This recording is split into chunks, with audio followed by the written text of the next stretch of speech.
జాతక చక్రం వేసిందే ఫస్ట్ దేనికిరంటే భౌగోళిక పరిస్థితులను తెలుసుకునేదానికి ఫస్ట్ జాతక చక్రాన్ని రెడీ చేసినారనమాట. అంటే ఎప్పుడు వర్షాలు వస్తాయి, ఎండలు ఎప్పుడు కాస్తూ ఉంది, వానలు ఎప్పుడు పడతా ఉంది, చలి ఎప్పుడు వస్తూ ఉంది, గాలులు ఎప్పుడు వీస్తూ ఉంది, ఇట్టా దీన్ని 6 ఋతువులుగా చేసినారనమాట. ఒక్కొక్క ఋతువుకి 2 నెలలు చొప్పున మొత్తం 12 రాసులు ఉంది కదా. ఈ 12 రాసులను వచ్చేసి ఒక ఋతువుకి వచ్చేసి 2 రాసులు చొప్పున ఇచ్చినారనమాట. నువ్వు దీన్ని జనవరి, ఫిబ్రవరి, డిసెంబర్ వరకు అంటే మకరం నుంచి ధనుసు వరకు దీన్ని చూడొచ్చు అనమాట. ఫస్ట్ ఇట్లా భౌగోళికంగా అంటే ప్రజల బతికే పరిస్థితులకు అనుకూలంగా ఉందా లేదా అనేది చూడడానికే ఫస్ట్ ఇది క్రియేట్ అయింది. అంటే ఆకాశాన్ని అబ్జర్వ్ చేస్తామండి, ఎప్పుడు ఏమేమి జరుగుతూ ఉంది అనేది అట్లా స్టార్ట్ అయింది యాక్చువల్గా. ఇది తర్వాత దాంట్లో డీప్గా ఎంటర్ అయ్యి చాలామంది నక్షత్రాలను, గ్రహాలను, భూమి యొక్క భౌగోళిక చేంజెస్ ఇవంతా గుర్తించి తర్వాత ఒక ప్రాపర్ ఒక స్ట్రక్చర్ ఫామ్ చేసినారు. సో ఇవి దీంతో తయారైంది కాబట్టి ఈ లక్షణాలు దీనికి ఉంది, ఈ తత్వం దీనికి ఉంది, ఇలా కొద్దిగా చేంజ్ అయిందనమాట. చేంజ్ అయ్యి తర్వాత ఏమైందంటే వ్యక్తిగత జీవితాన్ని కూడా తీసుకొచ్చినారు. అప్పుడు ఫస్ట్ తీసుకొచ్చింది ఎవరికి అంటే రాజులకి, వాళ్ళకి తీసుకొచ్చినారు. వాళ్ళు మాత్రమే ఇలా గణించే వాళ్ళని పెట్టి పోషించగలిగే స్థితిలో ఉన్నారు. వాళ్ళ కొరకే, రాజ్యాల కొరకే మాత్రం అప్పుడు ఉన్నారనమాట. ఎవరో జ్యోతిష్యులు అనమాట. ఇప్పుడు ప్రజెంట్ పరిస్థితి ఏంటంటే ప్రతి ఒక్కరూ చూసుకునే పరిస్థితికి వచ్చేసినారనమాట. అంటే జాతక చక్రం అనేది ప్రతి ఒక్కరికి వేయొచ్చు. ఎలా అంటే నువ్వు పుట్టే టయానికి ఏ లగ్నం అయితే పోతా ఉందో, అంటే లగ్నం అంటే మనం సూర్యుని బేస్ చేసుకునేసి లగ్నాన్ని వచ్చేసి గణిస్తాం. ఇలా గణించేటప్పుడు ఏమవుతుందంటే మొత్తం 12 లగ్నాలుగా క్రియేట్ అవుతుంది అనమాట.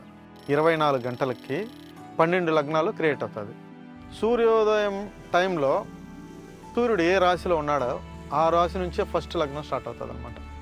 ఇది సూర్యోదయం సమయానికి సూర్యుడు ఈ 12 రాసుల్లో ఎక్కడున్నాడో అక్కడి నుంచే లగ్నం స్టార్ట్ అవుతుంది.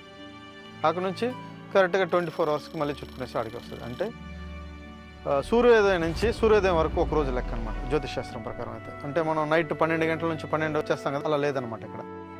ఇక్కడ ఏంటంటే సూర్యోదయం నుంచి సూర్యోదయం వరకు ఒక రోజుగా మనం జ్యోతిష్ శాస్త్రం ప్రకారం తీసుకుంటాం.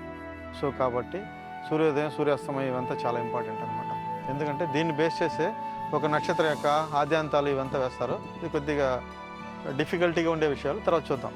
కాకపోతే ఇప్పుడు నీ కుటుంబం గురించి అడుగుతా ఉన్నాం అనమాట. అంటే నువ్వు పుట్టే టయానికి సూర్యకిరణాలు అంటే ఉదయం సూర్యోదయం జరిగినప్పటి నుంచి 2 గంటలకు చొప్పున లగ్నం చేంజ్ అవుతా వస్తుంది. ఆ 2 గంటల చొప్పున చేంజ్ అయ్యే టైంలో నువ్వు పుట్టే టయానికి లగ్నం ఎక్కడ పోతా ఉందో అది నీ యొక్క జన్మ లగ్నం. ఆ లగ్నమే నువ్వు. ఏదే ఆ లగ్నమే నువ్వు. అది నీకు 1వ భావంగా తయారవుతుంది. అది మేషంగా ఉండొచ్చు, సింహంగా ఉండొచ్చు, ధనుసుగా ఉండొచ్చు, ఏ లగ్నంలో అయినా పుట్టొచ్చు. ఉదయం పుట్టినావంటే ఉదయం ఏ లగ్నంతో స్టార్ట్ అయిందో వాటితో ఉంటుంది అనమాట. కరెక్ట్గా అదే టయానికి ఆపోజిట్ ఈవినింగ్లో సేమ్ దానికి ఆపోజిట్ లగ్నం ఉంటుంది అనమాట. ఇలా 12 లగ్నాలు ఫామ్ అవుతుంది అనమాట. సో దీంట్లో 1వ భావం అనేది అంటే ఈ లగ్నం ఎక్కడైతే ఉందో అది 1వ భావం లెక్క. ఓకేనా?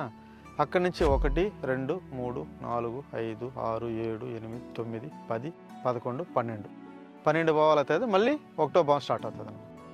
ఇలా 12 భావాలు ఉంటుంది. ఇప్పుడు 1వ భావం నువ్వు అయినప్పుడు నీకు అనిపిస్తుంది కదా, ఇప్పుడు మా అమ్మని ఏ భావంగా తీసుకోవాలి, మా నాన్నని ఏ భావంగా తీసుకోవాలి, ఇట్టా మనకు ఒక డౌట్స్ వస్తూ ఉంటుంది కదా. సో మా కుటుంబం గురించి అంతా చెప్పాలంటే నా గురించి చెప్పాలి, మా అమ్మ గురించి చెప్పాలి, మా నాన్న గురించి చెప్పాలి, నాకు తమ్ముడు ఉంటే తమ్ముడు గురించి చెప్పాలి, చెల్లెలు ఉంటే చెల్లెల గురించి చెప్పాలి, అన్న ఉంటే అన్న గురించి చెప్పాలి, అక్క ఉంటే అక్క గురించి చెప్పాలి కదా. ఇక మళ్ళీ అక్కడ నుంచి నెక్స్ట్ అమ్మ సైడు, అమ్మకి చెల్లెలు అంటే మా చిన్నమ్మ గారు ఉంటే చిన్నమ్మ గారి గురించి చెప్పాలి, మా అమ్మకి అక్క ఉంటే ఆమె నాకు పెద్దమ్మ అవుతుంది కదా, ఆమెను ఏ భావంగా చూడాలి, మా అమ్మకి తమ్ముడు ఉంటే ఆయన చిన్నమామ మేనమామ అవుతాడు కదా, సో ఆయన్ని ఏ భావంగా తీసుకుంటే ఆయన గురించి మనం చూడడానికి నా జాతకానుసారంగా చూడడానికి ఈజీగా ఉంటుంది అనేది చాలా రకరకాల డౌట్లు వస్తూ ఉంటుంది. సో వీటికంతా పక్కాగా ఒక రీజనబుల్గా భావాలను వచ్చేసి సూచించినారనమాట. ఎప్పుడైతే ఈ జాతక చక్రాన్ని ఫ్రేమ్ చేసినారో అప్పుడే 12 భావాలను, 9 గ్రహాలను, 27 నక్షత్రాలను దాంట్లో స్ట్రక్చర్గా ఫామ్ చేయించుకున్నారన్నమాట. ఇప్పుడు గ్రహాలను పక్కన పెట్టేస్తే ఓన్లీ ఆ 12 రాసులు 27 నక్షత్రాల లోపల ఒక సర్క్యూట్ లాగా ఉంటుంది అనమాట. అంటే మనం ఇప్పుడు చూసేట ఎలక్ట్రానిక్ సర్క్యూట్ బోర్డు ఉంటుంది కదా, సో అలా అది ఒక బోర్డు లాగా పనిచేస్తూ ఉంటుంది అనమాట. దానిపైన ఈ గ్రహాలు మూవ్ అయ్యేటప్పుడు డిఫరెంట్ యాక్షన్స్ అంతా జరుగుతూ ఉంటుంది అనమాట. అప్పుడు ఏ రిలేషన్కి ఏం జరగబోతుంది, ఇప్పుడు వీళ్ళకి పెళ్ళి జరగబోతుందా, లేదు వీళ్ళకి యాక్సిడెంట్ జరగబోతుందా, లేదు వీళ్ళు మరణించబోతున్నారా, లేదు వీళ్ళకి డబ్బులు వస్తుందా, లేదు వీళ్ళకి పిల్లలు పుట్టబోతున్నారా, ఇలా ప్రతి విషయాన్ని నీ బంధువుల్ని నీ బంధుత్వాలని ఈజీగా పెట్టి కనెక్ట్ చేసి నీ జాతకాన్ని ఫుల్ ఫ్లెడ్జ్డ్గా మీ ఫ్యామిలీ మొత్తాన్ని దీంట్లో చెప్పచ్చు. సో ఇప్పుడు 1వ భావం వచ్చేసి నువ్వు అనేసి ఫిక్స్ అయిపోయినావు కదా. అక్కడి నుంచి ఇప్పుడు ఫస్ట్ ఎవరిని తీసుకోవాలి, నువ్వు ఉన్నావంటే ఖచ్చితంగా అమ్మ అనే ఒక రిలేషన్ ఉంటుంది కదా. అమ్మ లేకుండా నువ్వు లేదు కదా. సో అమ్మ ఉంటుంది. అమ్మ ఉందంటే ఖచ్చితంగా తన యొక్క భర్త అంటే నీకు తండ్రి, అమ్మ యొక్క భర్త ఏమవుతాడు, నీకు తండ్రి అవుతాడు అనమాట. సో తండ్రి అనే రిలేషన్ ఉంటుంది. వీళ్ళిద్దరూ ఉన్నారంటేనే నువ్వు ఉంటావు కదా. సో ఈడవరకు క్లియర్గా ఉంది కదా. ఇప్పుడు అమ్మ అనే భావాన్ని ఎట్ట తీసుకోవాలి. అమ్మ ఏం చేస్తుంది, మనకి అన్నం పెడుతుంది. పెద్ద అయినప్పుడు, చిన్న అయినప్పుడు ఏమిస్తుంది, పాలు ఇస్తుంది అనమాట. సో పాలు ఇచ్చేటటువంటి భాగం ఏం భాగం, రొమ్ము భాగం అనమాట. సో కాబట్టి మన ఈ రాశి చక్రాన్ని తల నుంచి పాదం వరకు డివైడ్ చేసినాం అనమాట. ఎట్టా డివైడ్ చేసినామంటే తల అనే భాగాన్ని వచ్చేసి 1వ భాగంగాను మేషంగాను, ముఖాన్ని వచ్చేసి రిషభంగాను, మెడను వచ్చి మిథునంగాను, చెస్ట్ భాగాన్ని అంటే రొమ్ము భాగాన్ని వచ్చేసి కర్కాటకంగాను, ఉదర భాగాన్ని అంటే హార్ట్ దగ్గర నుంచి నాభి వరకు ఉండేటటువంటి భాగాన్ని సింహంగాను, నాభి నుంచి కింద ఉండేటటువంటి పొత్తి కడుపు అనే భాగాన్ని కన్యరాశిగాను, నడుము దగ్గర నుంచి కింద వరకు దీన్ని వచ్చేసి తులారాశిగాను, పీఠ భాగము మరియు తొడలు ఈ రెండు కలిపి వచ్చేసి ధనుస్సుగాను, మోకాల భాగాన్ని వచ్చేసి మకరంగాను, మోకాలకి కింది భాగాన్ని వచ్చేసి కుంభంగాను, పాదాలను వచ్చేసి మీనంగాను ఫిక్స్ చేసినారనమాట. ఎందుకు దీన్ని ఇట్లా ఫిక్స్ చేయాల్సింది వచ్చిందంటే గర్భంలో ఉండేటటువంటి శిశువు కూడా ఎలా ఉంటుందంటే వృత్తాకారంలో చుట్టుకొనే ఉంటుంది, పిండం సైకిల్ లాగానే ఉంటుంది అనమాట. మీరు చూసినట్లయితే వృత్తాకారంలో రౌండ్ షేప్లోనే తల్లి కడుపులో ఉంటుంది అనమాట. తర్వాత పుట్టేటప్పుడు మాత్రమే అది బయటికి ఒక మనిషి రూపంలో బయటకు వస్తారనమాట. కానీ అంతవరకు లోపల వచ్చేసి ఆ వృత్తాకార రౌండ్ షేప్లోనే లోపల ఉంటుంది అనమాట అమ్మ కడుపులో. సో దాన్ని బేస్ చేసే ఈ జాతక చక్రాన్ని కూడా సరే తల నుంచి అట్టా మనం విడదీసుకుంటా వస్తే 12 భాగాలుగా విడదీస్తే ఒక సైకిల్ వచ్చేస్తాం అనమాట. ఇప్పుడు ప్రతి భాగము 30 డిగ్రీలు ఉంటుంది అనమాట. 30 డిగ్రీలు 12 30లో ఏమైపోయింది 360 డిగ్రీలు. అంటే ఒక వృత్తాన్ని ఎన్ని డిగ్రీలుగా డివైడ్ చేయొచ్చు అంటే 360 డిగ్రీలుగా డివైడ్ చేయొచ్చు అనమాట. అప్పుడు ఆ 360 డిగ్రీలు సరిసమంగా పంచాలంటే ఎన్ని భాగాలు వస్తుంది అంటే 12 భాగాలే వస్తుంది కదా. 30గా పంచుకుంటూ వస్తే 12 భాగాలే వస్తుంది అనమాట. సో ఇలా 30 అనేటటువంటి ఒక విషయానికి ఒక పెద్ద ఈవెంటే ఉంది.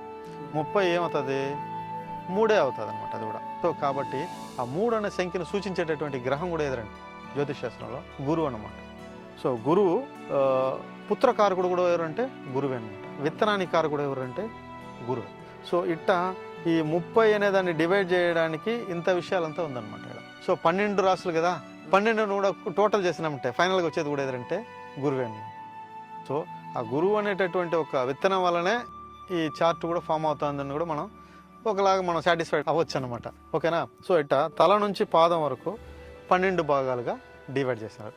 దీంట్లో తల్లి ఫస్ట్ తల్లిగా మనం గుర్తించేటటువంటి భాగం, మనం చూసేటటువంటి భాగం ఏదంటే తల్లి రొమ్ములే అనమాట.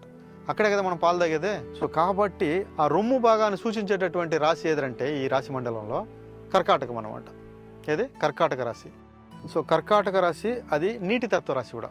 పాలు అనేది నీటి తత్వంలోనే ఉంటుంది అనమాట. సో కాబట్టే 4వ భావం వచ్చేసి తల్లిగా తీసుకున్నారు, 4వ రాశిని తల్లిగా తీసుకున్నారు. సో అందువల్ల తల్లికి 4వ భావం ప్రియారిటీ ఆడిచ్చినారనమాట. 9వ భావాన్ని వచ్చేసి తండ్రిగా ఇచ్చినారు. దీనికి ఒక డిఫరెంట్ ఒక కాన్సెప్ట్ ఉందన్నమాట. 9వ భావం నుంచి తన పుత్రుడిగా ఎన్నో భావాన్ని తీసుకుంటారంటే 5వ భావాన్ని తీసుకుంటారు. ఆ 5వ రాశి నువ్వు. అప్పుడు ఆయనకి 5వ రాశి ఆయన కొడుకు అన్నప్పుడు నీకు సంతానంగా వచ్చే ఎన్నో రాశి ఉంటారు, నీ నుంచి 5వ రాశి కదా. అప్పుడు నీ నుంచి 5వ రాశి ఏమవుతారంటే నీ యొక్క పుత్రులు అవుతారనమాట, నీ పిల్లలు అవుతారనమాట. సో మొదటి పుట్టే సంతానం ఏదో అది 5వ భావం అవుతుంది అనమాట. ఓకేనా. సో ఇప్పుడు 1వ భావం నుంచి 5వ భావానికి మధ్యలో ఉండే గ్యాప్ 5 రాసులే. 5వ భావం నుంచి 9వ భావానికి ఉండే మధ్యలో గ్యాప్ 5 రాసులే. 9వ భావం నుంచి 1వ భావానికి ఉండే మధ్యలో గ్యాప్ చూసినట్లయితే 5 రాసులే ఉంటుంది అనమాట. ఇక్కడ టోటల్గా సరిసమంగా ఉంటుంది అనమాట. అందుకే వీటిని ఏమంటారంటే మూల త్రికోణాలు అంటారు. నువ్వు, నీ పిల్లలు, మీ నాన్న. ఓకేనా.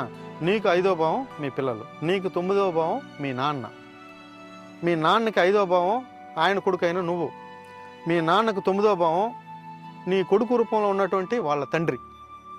అప్పుడు 5వ భావానికి 5వ భావం ఎవరంటే 9వ భావం, అంటే మీ నాన్న గత జన్మలో వాళ్ళ పిల్లలుగా ఉండొచ్చు. సో వాళ్ళకి 9వ భావం ఏంటంటే నువ్వే అనమాట. అంటే గత జన్మలో వాళ్ళ బ్లడ్గానే నువ్వు ఉండి కాబట్టి ఈ జన్మలో వాళ్ళకి తండ్రిగా ఉన్నావు అనమాట. దీన్ని మనం సైన్స్లో నేను ఒక విషయాన్ని దీన్ని బాగా అబ్జర్వ్ చేసినప్పుడు నాకు అనిపించింది ఏంటంటే టోటల్గా ఈ రాశి చక్రం ఎలా ఉంటుందంటే ద్విసర్పిలాకారంగా ఉంటుంది అనమాట. ఈ మెడికల్ సింబల్ ఉంటుంది కదా, సో 2 పాములు ఉదాహరణ ఒకటి వచ్చినట్టుగా ఉంటుంది, అట్టా ఉంటుంది అనమాట మన యొక్క డిఎన్ఏ. ఇదే మన డిఎన్ఏ. ఇక్కడ కొడుకు నుంచి అంటే నీ నుంచి నీ పిల్లలు 5వ భావంలో ఉన్నారు, వాళ్ళ నుంచి 5వ భావం నీ తండ్రిగా ఉంది, నీ తండ్రి నుంచి 1వ భావం నీ తండ్రికి కొడుకుగా నువ్వు ఉండవు. సో ఇట్లా 5 అనే ఒక కాంబినేషన్ ఉంది కదా, అదే విషయం నేను డిఎన్ఏ దగ్గర కూడా చూస్తూ ఉన్నాను అనమాట. డిఎన్ఏ లోపల ఫ్యూరిన్స్, పిరమిడిన్స్ అనేసి 2 ఉంటాయన్నమాట పదార్థాలు. వీటిలో చూసినట్లయితే adenine, guanine, cytosine, uracil, thiamine అనేటటువంటి పదార్థాలు ఉంటాయన్నమాట. ఇవి జెనెటికల్ మెటీరియల్. ఇవి కూడా 5 ఉంటుంది ఫైనల్గా. అక్కడ చక్కెర పదార్థంతో ఇవి ప్యూరిన్స్, పిరమిడిన్స్ ఈ 2 కలిసి ఉంటాయన్నమాట ఇలా. సో ఇవి కూడా ఎన్ని ఉందంటే లోపల 5 ఉందన్నమాట. అంటే ఈ 5 అనేది ఒక రకంగా జెనెటికల్గా మన యొక్క కనెక్ట్ని చూపిస్తూ ఉంది. కాబట్టి నా సంతతి నా పిల్లలు, నా తండ్రి సంతతి నేను. సో ఇలా డిఎన్ఏ కూడా ఇలా ఒక కనెక్షన్ ఉంది. అందుకే జ్యోతిష్ శాస్త్రంలో 5వ నంబర్ ఇండికేట్ చేసేది ఎవరంటే బుధుడు. ఆ బుధుడు ఏం చేస్తాడంటే ప్రతి విషయాన్ని కలుపుతాడు. కాబట్టే మామ అంటే మేనమామ ఉంటారు కదా, వీళ్ళని సూచించే గ్రహం కూడా ఏదంటే బుధుడే అనమాట. ఒక చెట్లు ఆకు ఖర్చుకొని ఉందంటే ఆ ఖర్చుకొని ఉండడానికి కారణం కూడా ఏదంటే బుధుడే. బుధుడికి గ్రీన్ కలర్ని ఇస్తారనమాట. గాజు గ్లాసును చూసినామంటే నువ్వు ఇటుపక్క నుంచి అటుపక్క ఎవరున్నారు అనేది క్లియర్గా చూసేసేయచ్చు. సో ఈ గాజు ఫామ్ కావాలంటే శని, సూర్యుడు ఇద్దరు కలిస్తేనే గాజు ఫామ్ అవుతుంది. ఎలా అనేది దీని తర్వాత చూద్దాం. కాకపోతే ఇట్లా ఫ్రేమ్ అయినటువంటి ఈ గ్లాసు స్ట్రైట్గా చూస్తే అటుపక్క పారదర్శకంగా ఉంటుంది. అంటే అటుపక్క ఎవరున్నారో మన ఇటుపక్క నుంచి అటుపక్క చూడొచ్చు. అదే గ్లాస్కి ఇటుపక్క వచ్చి చూసినాం అనుకో పచ్చ కలర్లో కనిపిస్తుంది. ఎదురుగా చూసినామంటే అటుపక్క ఉండే వాళ్ళు కనిపిస్తారు. దానికి బ్యాక్ సైడ్ వచ్చి చూసినాం అనుకో అది మొత్తం ఎలా ఉంటుందంటే వైట్గా ఉంటుంది, గ్రీన్ కలర్లోనే ఉంటుంది గ్లాసు. అంటే ఆ శని సూర్యులను కలిపి పెట్టి ఉండేది కూడా ఎవరంటే బుధుడే అనమాట.